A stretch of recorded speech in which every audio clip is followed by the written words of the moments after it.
sejahtera kepada warga SKTG. Saya Cikgu Kohilawani ingin membuat satu resensi buku yang bertajuk Kami Dah Kahwinlah. Penulis buku ini adalah Lisa Muhammad. Penerbitnya adalah Penulisan Enterprise. Jumlah halaman dalam buku ini 413 muka surat dan ketebalan buku ini adalah 19 cm. Pertamanya, novel ini sangat terkenal kerana plot cerita. Plot cerita novel ini sangat menarik dan menjadikan kita teruja untuk membaca pengakhiran cerita.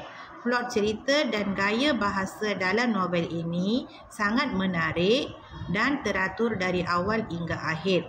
Walaupun terdapat banyak latar tempat dalam novel ini, tetapi mudah untuk memahami jalan cerita. Selain itu, penulis dalam novel ini iaitu Lisa Muhammad menggambarkan setiap watak dengan kuat dan karakteristik yang unik. Novel ini memiliki bahasa yang sangat memikat kerana buku ini tidak hanya ditulis dalam bahasa Melayu tetapi terdapat juga kegunaan bahasa Inggeris dalam setiap dialog. Nama sebenar pengarang adalah Nur Falisha binti Muhammad. Beliau merupakan anak kelima daripada 7 orang adik-beradik.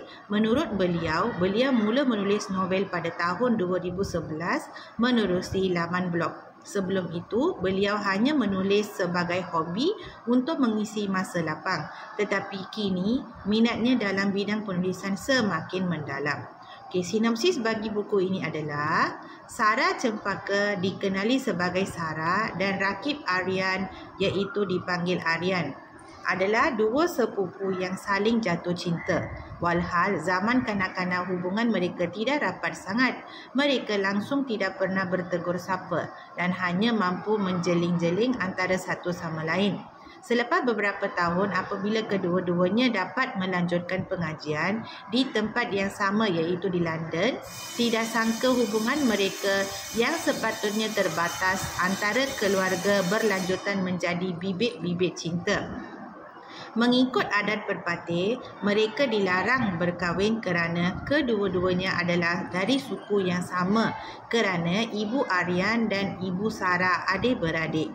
Oleh kerana nenek mereka iaitu Saripah yang kuat berpegang kepada adat Negeri Sembilan, mereka terpaksa merahsiakan perkahwinan mereka daripada pengetahuan keluarga sehingga waktu yang dirasakan sesuai.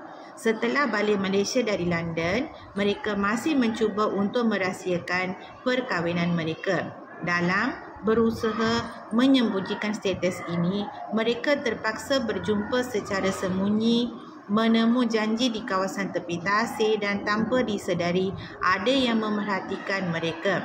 Mereka menyangkakan mereka cukup licik untuk menipu pandangan keluarga. Malangnya, Masu, Mimi dan Elman iaitu adik Aryan lebih cekap menghidu rahsia yang mereka simpan.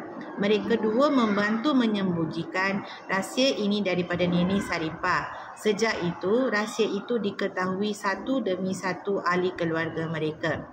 Sehinggalah nenek mereka mampu membuat perancangan untuk menjodohkan Aryan dengan menantu pilihannya. Aryan mendapat tahu Sarah mengandung.